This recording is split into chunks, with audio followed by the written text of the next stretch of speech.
Jonah, Chapter 1.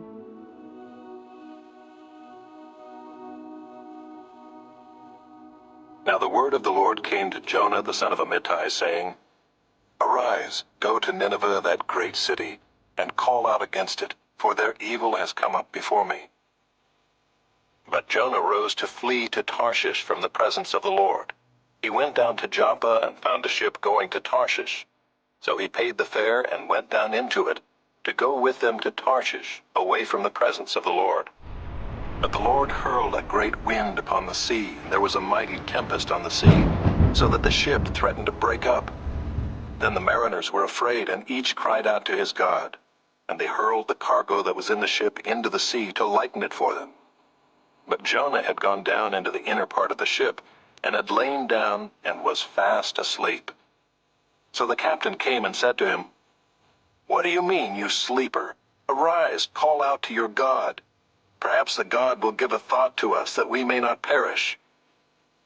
And they said to one another, Come, let us cast lots, that we may know on whose account this evil has come upon us. So they cast lots, and the lot fell on Jonah.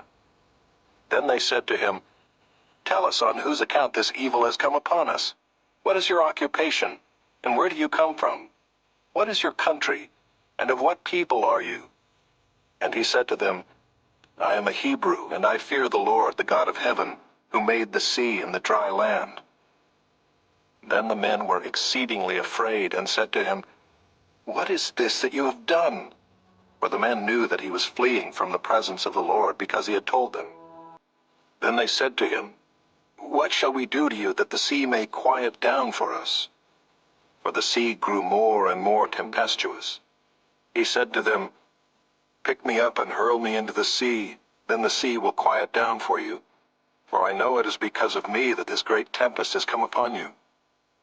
Nevertheless, the men rowed hard to get back to dry land, but they could not, for the sea grew more and more tempestuous against them. Therefore they called out to the Lord, O Lord, let us not perish for this man's life, and lay not on us innocent blood, for you, O Lord, have done as it pleased you. So they picked up Jonah and hurled him into the sea, and the sea ceased from its raging.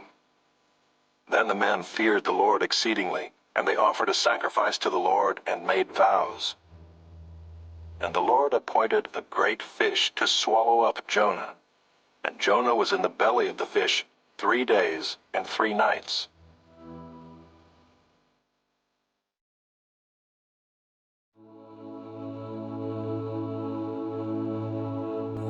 Jonah, Chapter 2.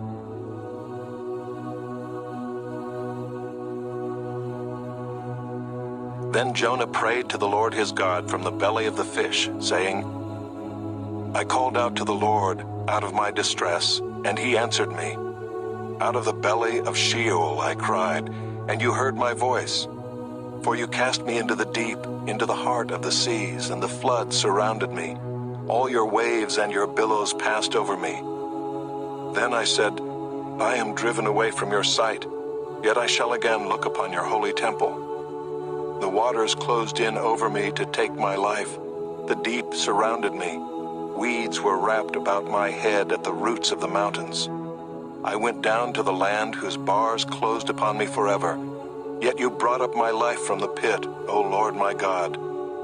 When my life was fainting away, I remembered the Lord, and my prayer came to you into your holy temple. Those who pay regard to vain idols forsake their hope of steadfast love. But I, with the voice of thanksgiving, will sacrifice to you. What I have vowed I will pay. Salvation belongs to the Lord. And the Lord spoke to the fish, and it vomited Jonah out upon the dry land.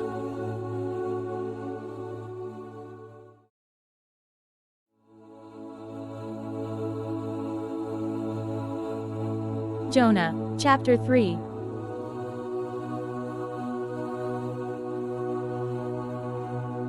Then the word of the Lord came to Jonah the second time, saying, Arise, go to Nineveh, that great city, and call out against it the message that I tell you. So Jonah arose and went to Nineveh according to the word of the Lord. Now Nineveh was an exceedingly great city, 3 days' journey in breadth. Jonah began to go into the city, going a day's journey. And he called out, "Yet 40 days, and Nineveh shall be overthrown." And the people of Nineveh believed God. They called for a fast and put on sackcloth, from the greatest of them to the least of them. The word reached the king of Nineveh, and he arose from his throne, removed his robe, covered himself with sackcloth, and sat in ashes. And he issued a proclamation and published through Nineveh, "By the decree of the king and his nobles, let neither man nor beast, herd nor flock, taste anything. Let them not feed or drink water, but let man and beast be covered with sackcloth, and let them call out mightily to God. Let everyone turn from his evil way and from the violence that is in his hands. Who knows? God may turn and relent and turn from his fierce anger, so that we may not perish." When God saw what they did, how they turned from their evil way, God relented of the disaster that he had said he would do to them, and he did not do it.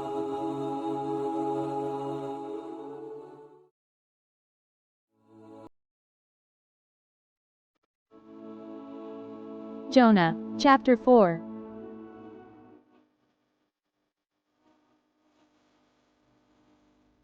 But it displeased Jonah exceedingly, and he was angry.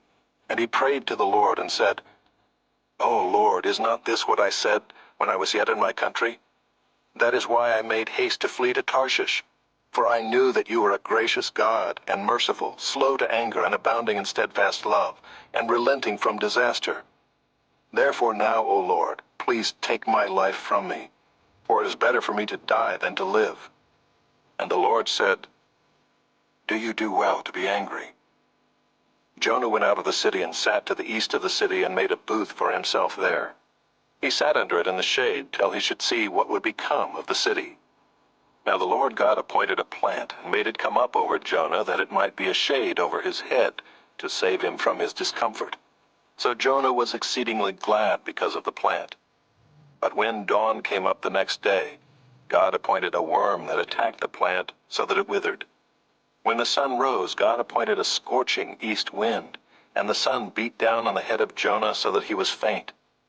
And he asked that he might die, and said, "It is better for me to die than to live." But God said to Jonah, "Do you do well to be angry for the plant?" And he said, "Yes, I do well to be angry, angry enough to die."